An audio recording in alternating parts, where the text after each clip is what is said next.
You speaking English powerfully. Speaking English fluently in 6 months. Fluent in 6 months. Is it possible? Can you do it? Can you speak English fluently and powerfully in 6 months, 6 months from today? And the answer is yes. Yes, you can. Absolutely, yes, you can. Let's talk about what this means. To be fluent and how to do it. First, let's just talk about this word fluent. Fluent in 6 months. Fluent. What does this word fluent mean? Fluent. Well, fluent has the same root as the word fluid. Fluid means flowing or moving like water. Okay? Water-like movement, right? So if you think of water, think of a river or a stream. How does it move? Right. It moves fluent. That's why I use the name Fluent English. Water moves fluently and smoothly, right? That's how water flows or moves. So fluent or fluency, we're talking about a smooth movement. Now, if we're talking about English, what are we talking about? It's the smooth movement of words, of phrases, of sentences, of the language. It means you speak in a way that's fairly fluent and smooth. The opposite of fluent would be to speak this and right, that's the opposite of fluent. It means the words are not coming out smoothly, they're not coming out easily, they're not coming out naturally, right? That's not fluent. So we're talking specifically about speaking. When we say fluent or fluency, we're talking about speaking and how the words come out. That's the meaning of fluency. That is the real meaning of fluency, flowing like water. I often try to use the phrase powerful, powerfully speak, speak powerfully. So again, you're confident when you speak. The words come out fairly easily. They flow out. This does not mean, let's talk about what fluency does not mean. It does not mean perfection, right? If you're fluent, you're conversationally fluent. It means you're fluent when you have a normal conversation. You're not perfect. You're not perfect. You will make mistakes. You'll make grammar mistakes. You might make some pronunciation mistakes. Hey, I make mistakes sometimes still. So, you're gonna make mistakes. It's not perfection. Number 2, fluency does not mean like a native speaker. Okay? So, when you speak fluently, it does not mean you speak at the same level as I do. I learned English from when I was a baby. So, it does not mean like a native speaker. That's a much higher level of English speaking. That's very, very advanced. Okay?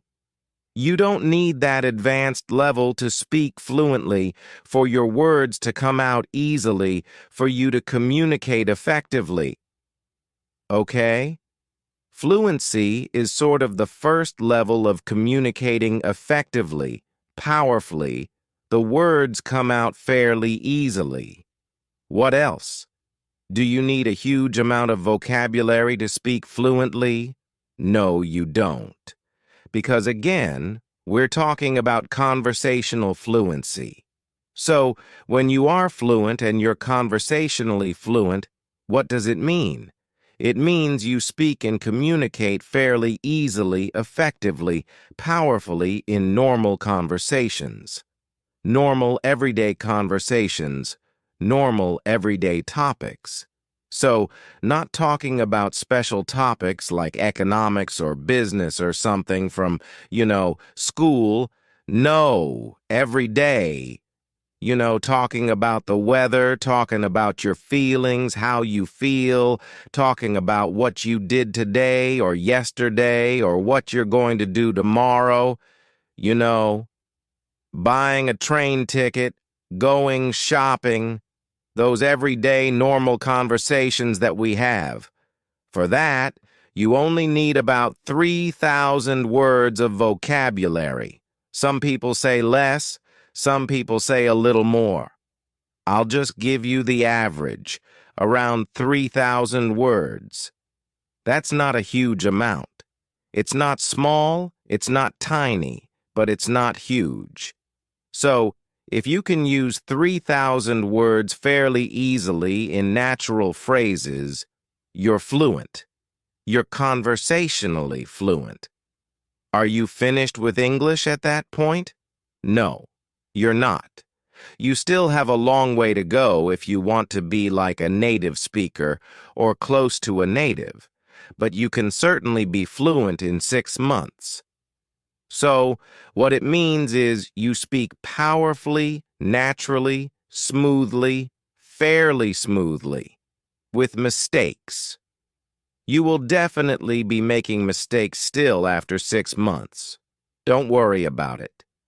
As long as people understand you, as long as you're communicating well, you're fluent. Let's talk about the next part of this. Fluent in 6 months. 6 months? What do we mean by that? 6 months. Well, honestly, if we talk about 6 months, talking about months is not really the best way to talk about time for your goal of speaking English in 6 months. Because you can imagine we have 2 students. One student only listens to English 1 hour per week and the other one listens to English 10 hours per day. After 6 months, there's going to be a huge difference between these two. If someone only does 1 hour per week, they will not be fluent in 6 months. It's not enough time. Really, we should talk about hours rather than days or weeks or months or years. It's the hours. It's the number of hours you spend learning English that's important.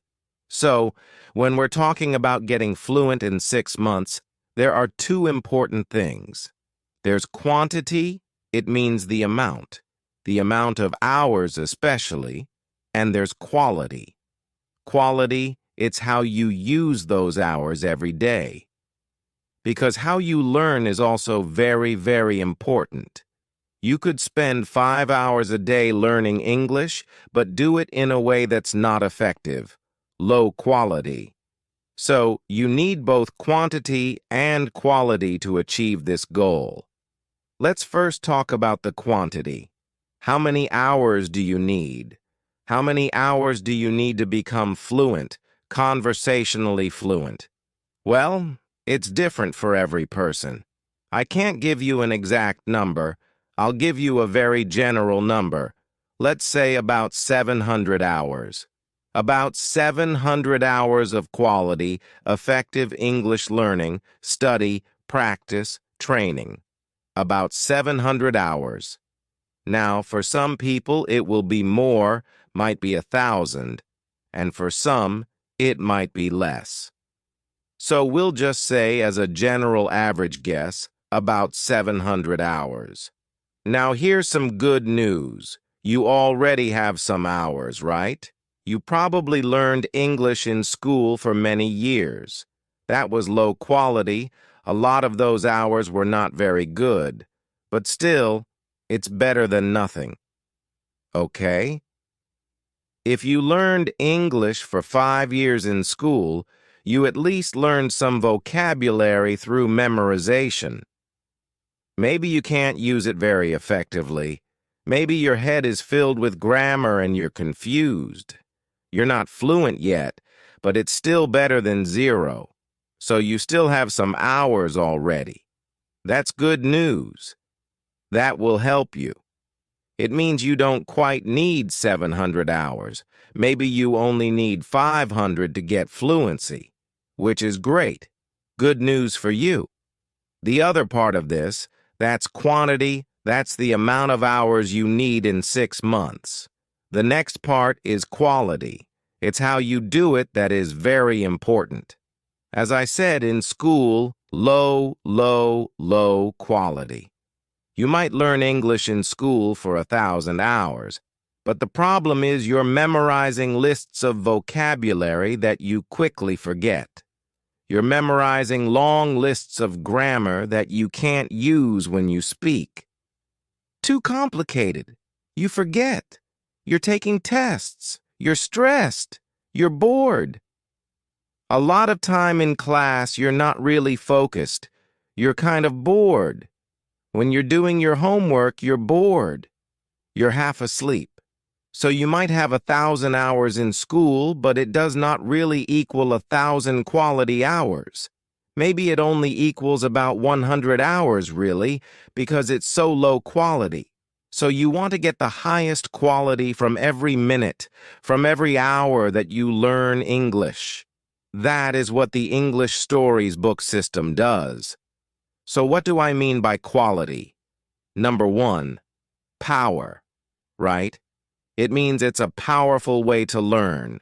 It means you are focused. You are focused and concentrating every minute.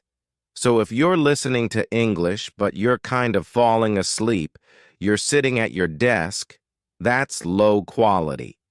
That's no good. You're wasting a lot of your time. Your brain needs to be awake. You need to be focused. You need to be listening carefully to every word, every phrase. That's the highest quality. Alert, awake, maximum concentration. It needs to be understandable. This is something else for quality English learning. You must understand it. If you don't understand it, you're wasting your time. So this is the problem. If you're lower level and you listen to a movie or a TV show, you're wasting your time.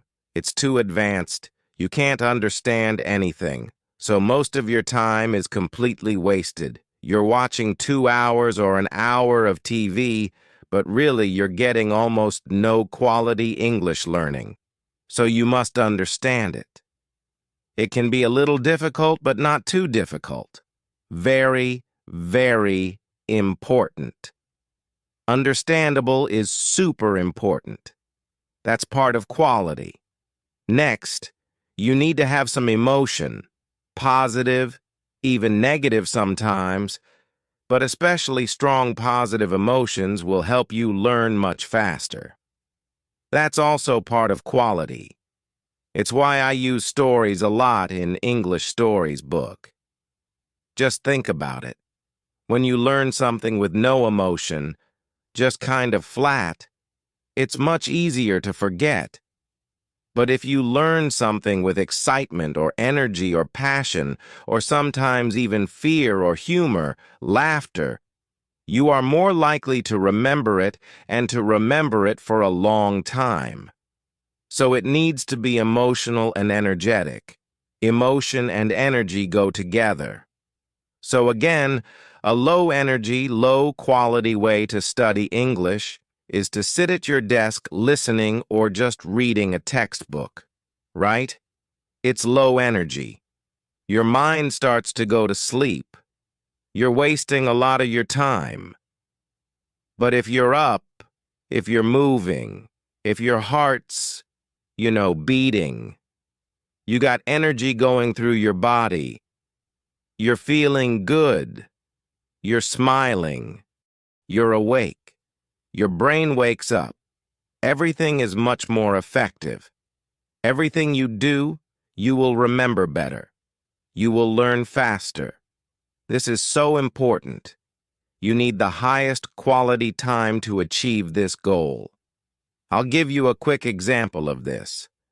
Let's say you're trying to learn the verb to cuddle. To cuddle, that's a nice little word. To cuddle, now the low-quality way, the school way, the normal way to learn to cuddle would be to look in the dictionary for the verb to cuddle and to write down the meaning and then to memorize it. To cuddle, to cuddle, to cuddle is repeated a lot, right? It's boring, so it's probably going to be low energy. There's no emotion. You're just trying to memorize it. And then you probably have a list of a lot more words you're also trying to memorize. So when you get to the end of the list, you've forgotten the first one. You forgot cuddle, and then you have to go back and try it again, again, and again, and again. It's boring. It's ineffective. You waste a lot of time. What does it mean, by the way, to cuddle? To cuddle means to be affectionate, like to hug and kind of rub with someone. It has a romantic idea. Okay, so it's not really sexual, but it can be. If you have a girlfriend or boyfriend, they like to cuddle, right? They're always touching and hugging and rubbing against each other. But you can also do it. You know, children like to cuddle. So if you have a child, you can cuddle and hug them, and oh, it feels so good. Or even with a dog, a puppy, right? A puppy you can play around with. You hug him.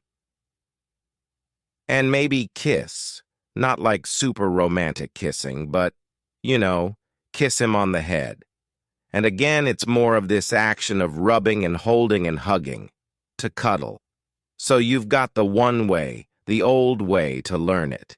You just try to memorize it. To hug affectionately. Now, imagine a different way of learning this word. Imagine that a super sexy hot guy or girl, whichever you prefer, comes up to you, and you think, ah, this person is so amazing, so attractive. I love them so much. I want them. Oh, and they come up to you and they say, let's cuddle, let's cuddle. Oh, and then they hug you and you start rubbing against each other and holding each other, and they're whispering the word in your ear. Oh, it feels so good to cuddle with you. Oh, I love cuddling with you. Now, how are you going to feel? Your heart's going to be beating. Boom, boom. Super powerful emotion. There's also physical feelings happening at the same time. Which one is more memorable? Are you going to remember studying it from the dictionary definition, trying to memorize it the old way, the normal school way? Or are you going to remember this super emotional experience of this hot guy or girl cuddling with you and saying the word in your ear? Obviously, the experience about cuddling with the guy or the girl will be much more memorable. I guarantee you will never forget that word again. This will become one of your favorite words. You'll know, you'll learn it instantly, and you'll never forget it. That's an example, an extreme example, of the highest quality of learning. In this case, vocabulary, right? Because it's got the maximum amount of emotion. Now, of course, normally, day to day, it's hard to achieve that super high level of emotion. I wish we could. It's hard to. But still, we can get much more emotion if we learn vocabulary and learn phrases and even grammar using stories, using physical movement. All the things we do in English Stories book are designed to bring the emotion higher, bring the energy higher, so that you remember everything much faster and longer. That's how we get faster, more powerful results because the quality is so much higher with English Stories book. Let's talk about another example. I want you to train like a champion. Imagine that English. Instead of like a subject you study in school, imagine it's more like a sport. It's an activity that you're training for like you would for a sport, right? To be a champion. You're going to be a champion English speaker. You are a champion English speaker. How would you train like a champion? I do jiu-jitsu, Brazilian jiu-jitsu. It's my hobby. So let's imagine two jiu-jitsu fighters, two jiu-jitsu students, okay? One is just a normal person like me, like most people who learn jiu-jitsu, and the other one is Andre Galvao, who is a world champion. Let's look at the difference in quality, how they train, and quantity. How do they train jiu-jitsu, and how do they get results? What are the results? How are they different? What's different about a champion and a normal person? Because again, I want you to be a champion in English, not just a normal school learner. A normal person for jiu-jitsu usually goes to class 2 or 3 times per week.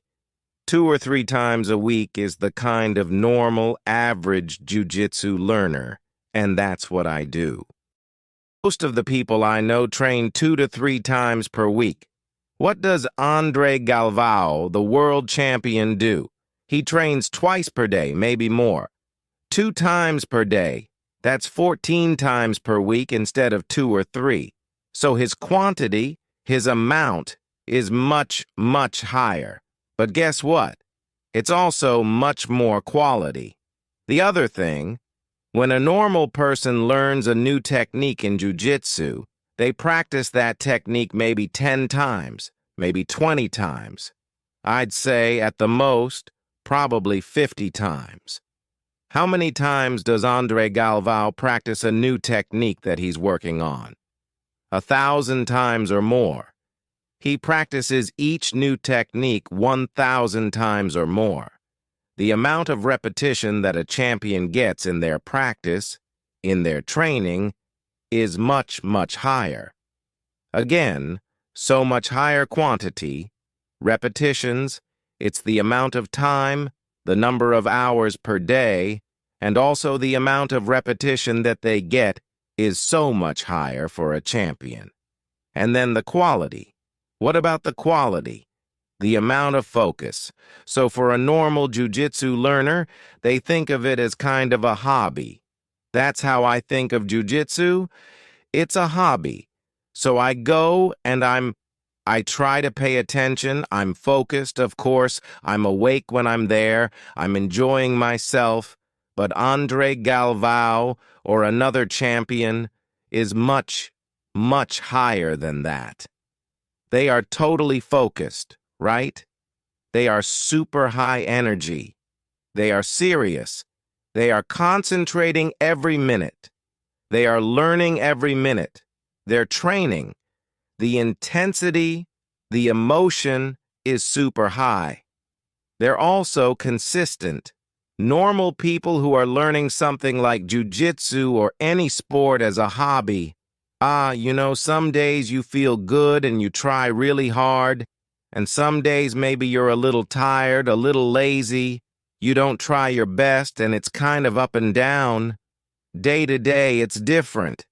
A champion like Andre Galvao, every moment, every day, every training, it's 100% effort all the time, 100% energy all the time, 100% passion and emotion all the time.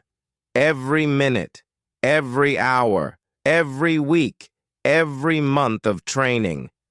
The emotional quality, the energy, is so much higher than just regular normal people. And of course, what's the result? Andre Galvao, super fast improvement world champion. Normal people, still improving, but slow, slow improvement. I'm getting a little better at jiu-jitsu, but it's very slow. Most people, they improve, but slowly. Nothing like a champion. Normal people will never become world champions. We can learn from this example because we see this in all sports, in all different skill areas, this same idea of quantity and quality. And quality. That's what determines the amount of success you have, how powerful your results are, and how fast your improvement is. So I want you to be a powerful champion. I want you to be the Andre Galvao of English learning. You can be a champion English speaker. You can speak English powerfully and fluently in 6 months. 6 months from now, you can do it. You will do it when you use the English Stories book system. The highest quantity you can get, and, of course, most importantly, the highest quality every single time you listen to English, learn English, and train with English. Quality, quality, quality. That's what English Stories book is about. Now, another important point. Don't let anyone else tell you that you cannot do this. Don't let anyone else tell you you can't do anything in life. Not just about English, anything. There are always people out there who will tell you, you can't do it, it can't be done, you can't be fluent in 6 months, you can't make a lot of money, you can't start your own business, you can't, right? There's always these negative people in life, I promise you. Anytime you try to do something amazing, anytime you try to succeed, anytime you push yourself, there will be people telling you, you can't do it. There will be people trying to make you feel weaker. I don't know if it's jealousy. I don't know if they're disappointed in their own life. I don't know why they do it, but they do.